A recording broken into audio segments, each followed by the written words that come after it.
வணக்கம். வாழ்வும் நலமுடன் சீரீஸ் 2 என்னும் சிறப்பு நேர்காணல் நிகழ்ச்சிக்கு உங்களை அனைவரும் மீண்டும் சந்திப்பதில் மிக்க மகிழ்ச்சி.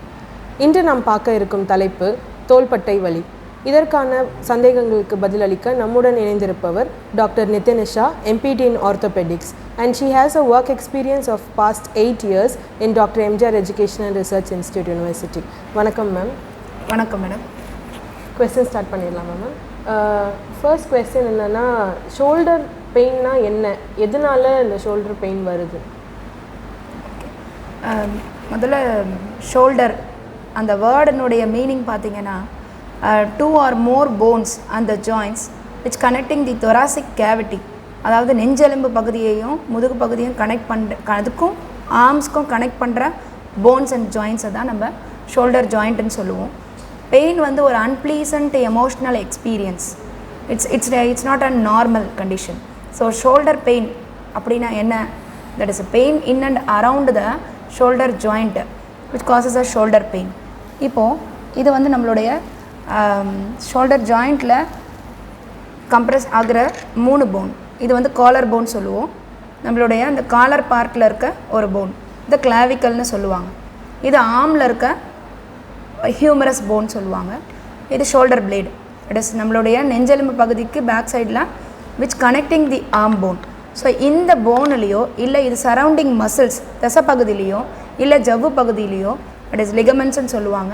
இல்லை ஃப்ளூயிட்ஸ், சைனோவியல் ஃப்ளூயிட்ஸ் ப்ரெசென்ட் ஆகிருக்கு, like a grease material, a jelly type material which have a lubricant of the joint லுப்ரிகேஷனுக்காக இருக்க ஒரு மெட்டீரியல் தான் சைனோவியல் ஃப்ளூயிட் சொல்லுவாங்க.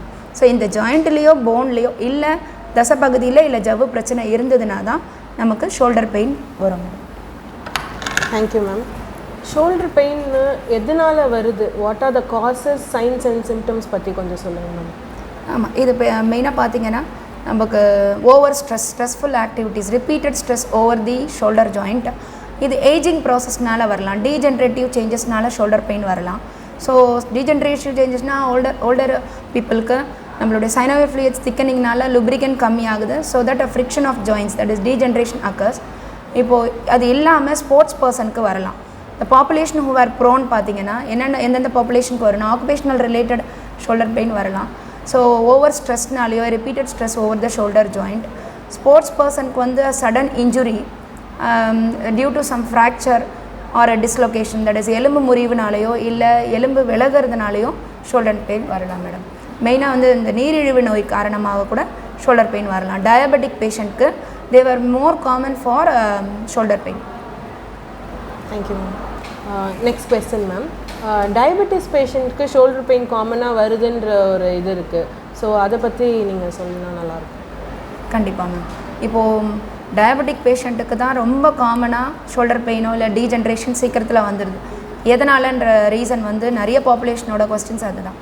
ஸோ இதில் நம்ம டைனமிக்காக மைக்ரோ சர்க்குலேஷன் டிஃபெக்ட்ஸ் வரும். இப்போ அன்மெடிக்கேட்டடாக இருக்காங்க, மெடிசன் சரியாக எடுத்துக்கல அப்படின்னா அந்த சைனோவியல் ஃப்ளூயிட்ஸினுடைய லுப்ரிகேஷன் வந்து ரெடியூஸ் ஆகுது.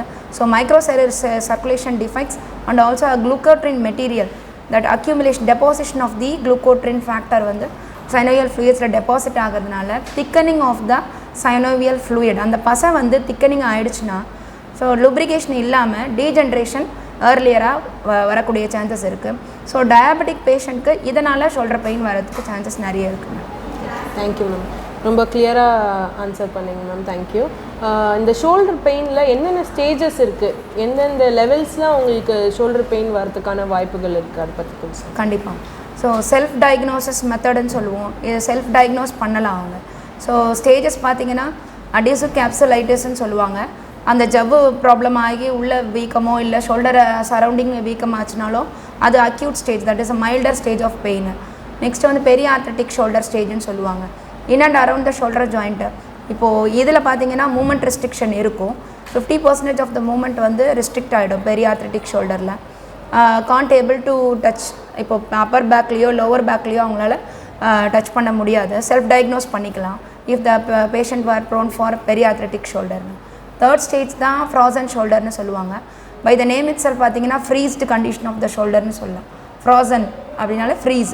So without any movement, pain அவ்வளோவா ஒரு ரேஞ்சில் இருக்காது, பட் மூமெண்ட் ரெஸ்ட்ரிக்ஷன் வந்து டோட்டலாக மூமெண்ட் வந்து ஃப்ரீஸ் ஆகிடும். So it is called as the frozen ஷோல்டர்னு சொல்லுவாங்க. ஸோ இந்த ஸ்டேஜஸில் they may occur a pain and swelling and a movement restriction as a clinical symptoms. Depends on these 3 stages, madam.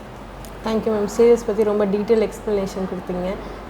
Next வந்து இந்த cardiac பெயினுக்கும் shoulder பெயினுக்கும் என்ன வித்தியாசங்கள் இருக்குது அப்படின்னு கொஞ்சம் சொல்லுங்கள் ma'am. Sure. So shoulder pain வந்தாலோ இல்லை வந்து ஒரு ஹார்ட் அட்டாக் வந்துருச்சு, இப்போ ஷோல்டர் பெயின் வந்தால் ஹார்ட் அட்டாக் வந்துருச்சோன்ற ஒரு பயம் வந்து ஃபியர் வந்து நிறைய பாப்புலேஷனுக்கு இருக்குது. But how to differentiate the cardiac pain, that is heart attack pain and also the shoulder பெயின்னா, இப்போ shoulder pain swelling in and around the shoulder restriction சொன்னோம் இல்லையா. ஸோ அலாங் வித் தி இப்போ கார்டியாக் பெயின் அப்படின்னாலே left hand side of the shoulder along with the referred pain over left jaw, left neck and the left shoulder, shortness of the breath and the dizziness-um varum.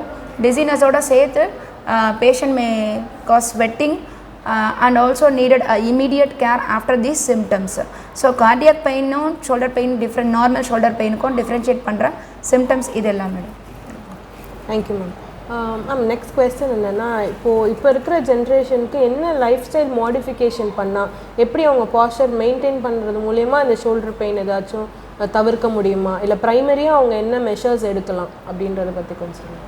Okay, generalised வந்து occupational related problem தான் நிறைய repeated stress during the occupation. For example ஒரு ID ப்ரொஃபஷனலோ ஒரு அஃபிஷியலில் இருக்காங்கன்னா 90 degree of shoulder moment தான் அவங்க reach பண்ண முடியுது. The lag of overhead activity, they may cause some restriction of the movement, can't able to use a particular range. இப்போ ஒரு 90 degree மேலே அவங்க ஃபைல்ஸ் எடுக்கிறதோ இல்லை ஓவர்ஹெட் ஆக்டிவிட்டி லேக் ஆகுது. ஈவன் ஃபீமேல்ஸ் வந்து கிச்சனில் குக் பண்ணும்போதுமே அந்த செல்ஃப்லேருந்து ஆப்ஜெக்ட்ஸ் எடுக்கிறாங்கன்னா ஓவர்ஹெட் ஆக்டிவிட்டி ஏடிஎல்ஸில் என்கரேஜ் பண்ணலாம். So they should do a proper stretching exercise and the strengthening exercise to the shoulder joint சொல்லலாம். Next to that muscle strengthening வந்து ரெகுலர் எக்ஸசைஸ்னால எடுத்துகிட்டு வரலாம். They encourage the overhead activity in the activities of daily living. இந்த functional ஆக்டிவிட்டிலேயே overhead activity encourage பண்ண அவங்க prevent பண்ணிக்கலாம். இப்போ ஷோல்டர் வந்து ஓவர் ஸ்ட்ரெஸ்க்கு போகாமல் ப்ரிவெண்ட் பண்ணிக்கலாம். If a pain occur, the patient should not lie on the affected side. Affected சைடில் படுக்காமல் அவங்க அன்அஃபெக்டட் சைட்லேயோ இல்லை போஸ்டரை வந்து மாடிஃபை பண்ணிக்கலாம். So positional awareness should be there in each and every position of the shoulder joint. Don't carry any heavy weights on repeated pain வர அந்த shoulder jointல over weight தூக்காம பார்த்துக்கலாம் கொஞ்சம். So next to that milder pain வரும்போதே they should not neglect the pain. They should go for proper diagnosis and take a proper medication so that be safe and be healthy. Thank you. Thank you ma'am. இது வரைக்கும் டீட்டெயிலாக shoulder pain பற்றி எல்லாத்தையும் டீட்டெயிலாக சொன்னீங்க. So physiotherapy தான் வந்து shoulder பெயினுக்கான treatment அப்படின்னு ஒன்று இருக்குது. ஸோ ஃபிசியோதெரப்பி மேனேஜ்மெண்ட் பற்றி கொஞ்சம் சொல்லுங்கள் மேம். Yes ma'am, sure. இப்போ ஃபிசியோதெரப்பி தான் ட்ரீட்மெண்ட்டுக்கு இருக்குது அப்படின்றது வந்து அதனுடைய ஸ்டேஜஸ் பொறுத்து தான் ma'am. Adhesive capsulitis periarthritic shoulder ஸ்டேஜில் வந்து ஃபிசியோதெரப்பி மேனேஜ்மெண்ட்டில் க்யூர் பண்ண முடியும். But frozen shoulder complete restriction of the movement, fuse ஆயிடுச்சு, உள்ள ஜாயின்ஸ் வந்து ஃபியூஷன் ஆயிடுச்சு, ஆஸ்டோஃபைட்டிக் ஃபார்மேஷன் ஆயிடுச்சுன்னா they may go for surgical management ஒரு மேனிப்புலேஷன் அண்டர் தி அனஸ்தீஷியா கொடுத்து மேனிப்புலேட் பண்ணுற மாதிரி தான் இருக்கும் இந்த ஃப்ரோசன் ஷோல்டர் கண்டிஷனில், ஃப்ரீஸ் ஆன கண்டிஷன்ஸில். But acute and the sub acute stage of the shoulder பெயினுக்கு இந்த அக்யூட் ஸ்டேஜ் வந்து we can go for cryotherapy in acute stage, that is ice pack massage physiotherapy managementல இருக்கு, along with the milder stretching exercises, shoulder stretching exercise. Then periarthritic shoulder condition 50% of the movement restriction இருக்கிறதுனால go for paraffin wax bath எடுத்துக்கலாம் அவங்க. Depends on the condition, that is stages and the condition of the patient. இப்போ diabetic patient இருக்காங்க, type 2 diabetes, ரொம்ப hyposensitive skin-ஆ இருக்குது அப்படின்னா they may not go for paraffin wax bath for heat sensitivity இருக்கும். So depends on the condition of a patient, causes வச்சு தான் அவங்களுக்கு PT management physiotherapy management கொடுத்துக்கலாம். ஸோ பேரஃபின் வேக்ஸ் பாத் ஒரு 1 week எடுத்துகிட்டு mobilisation exercises for the shoulder joint ஒரு 1 week எடுத்துக்கலாம். Proper regular management of exercise therapy and also the electro therapy. So இங்கே பார்த்தீங்க அப்படின்னா எக்ஸசைசஸில் காட்மன்ஸ் பெண்டுலர் எக்ஸசைஸ்னு ட்ரெயின் பண்ணுவாங்க, wall ladder exercise to improve the range, wall ladder exercise train பண்ணுவாங்க, wand exercise by using the stick or a particular supportive objects which to encourage the mobilization of the shoulder joint. Then shoulder bracing எக்ஸசைஸும் stretching exercise டைப்பில் தான் shoulder circling exercise போகலாம் அவங்க. So proper follow up of exercises should be there in a subacute stage. But chronic ஸ்டேஜில் வந்து freezed கண்டிஷனில் physiotherapy போய் try பண்ணுறது, manipulation with the anaesthesia, well go and approach the orthopedician advices, ma'am. Okay, thank you.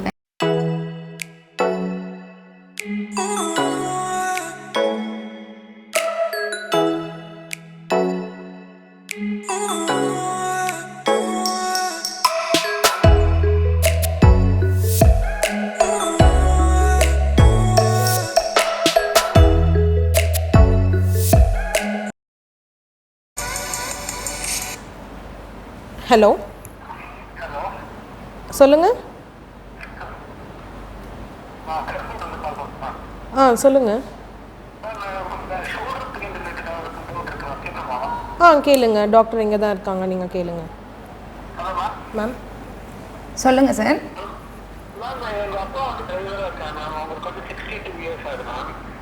சரிங்க.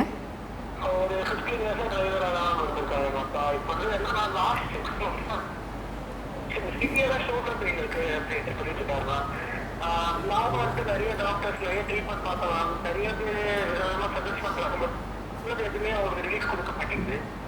ஓகேங்க. இந்த shoulder பெயினுக்கு நீங்கள் என்ன பெஸ்ட் ட்ரீட்மெண்ட் சொல்லுவீங்க? சரிங்க. இப்போது உங்களுடைய சந்தேகங்கள் வந்து மல்டிபிள் ட்ரீட்மெண்ட்டு, நிறைய ட்ரீட்மெண்ட் எடுத்தாச்சு, பட் ஷோல்டர் பெயின் வந்து ரெடியூஸ் ஆகலை, விச் இஸ் த பெஸ்ட்டு ட்ரீட்மெண்ட்டுன்னு கேட்குறாரு. ஸோ இது வந்து ஓகே சார். என்னென்னா மல்டிபிள் ட்ரீட்மெண்ட் எடுக்கிறது பெஸ்ட்டு இல்லை. ஒரு ட்ரீட்மெண்ட் எடுத்தாலும் ரெகுலர் ஃபாலோ அப் இருக்கணும் சார்.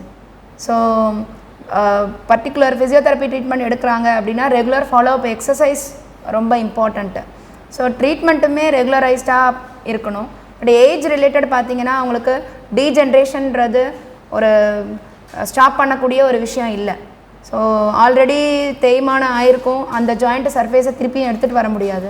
பட் அது மெயின்டைன் பண்ணிக்கலாம், காம்ப்ளிகேஷன் ஆகாமையோ இல்லை ப்ராக்ரஸ் ஆகாமையோ மெயின்டைன் பண்ணுறதுக்கு தான் physiotherapy management. So without any pain to prevent the complication of further articular சர்ஃபேஸில் வர சில சேஞ்சஸ் எல்லாமே நம்ம ப்ரிவெண்ட் பண்ணிக்கலாம். அதுக்கு கோ ஃபார் நீங்கள் ஃபிசியோதெரப்பியில் பார்த்தீங்கன்னா ஒரு பேரஃபின் வேக்ஸ் பாத் எடுத்துக்கலாம். Wax bath with mobilisation exercise அவருக்கு பெஸ்ட்டாக இருக்கும் சார். ஷோல்டர் மொபிலைசேஷன் எக்ஸசைஸ் அது அவங்க எக்ஸசைஸ் ஃபிசியோதெரப்பியில் சொல்லி தந்த பிறகு அவர் ரெகுலர் ஃபாலோஅப்பில் இருக்கணும். ஸோ ரெகுலரைஸ்டாக வீட்லேயுமே டூஸ் அண்ட் டோன்ட் சொல்லியிருப்பாங்க. ஸோ அதை நீங்கள் அட்வைசஸ் ஃபாலோ பண்ணாலே சரியாயிடும் சார். எமர்ஜென்சிக்கு இல்லை பெயின் அக்ரவேட் ஆகுது, இல்லை ஒரு ஃபஸ்ட் எய்ட் மாதிரி கொடுக்கணுன்னா ஹாட் வாட்டர் ஃபர்மெண்டேஷன் கொடுக்கலாம். பட் ஃபாலோஅப் தான் பெஸ்ட்டு சார். தேங்க்யூ. நன்றி சார். தேங்க்யூ. எங்களுடன் இணைந்ததுக்கு நன்றி. தேங்க்யூ மேம், கிளியராக எக்ஸ்பிளைன் பண்ணிங்க. ஹோப் அவங்களுக்கு பெனிஃபிஷியலாக இருந்திருக்கும்னு நினைக்கிறேன். Sure ma'am. இப்போது ஷோல்டர் பெயினுடைய காசஸோ இல்லை வந்து கார்டியக் பெயின் டிஃப்ரென்ஷியேஷன் இல்லை டயபெட்டிஸ்க்கு ஷோல்டர் பெயின் ஏன் வருது, ஸோ எல்லா எக்ஸ்பிளனேஷனுமே அதுக்கு முன்னாடி ஒரு ஷோல்டர் பெயின் வந்தால் அக்யூட் ஸ்டேஜ்லேயே ஒரு மைல்டர் ஸ்டேஜ்லேயே அதை early diagnosis and approach for the early treatment is best. Then be safe and be healthy. Thank you. Thank you ma'am.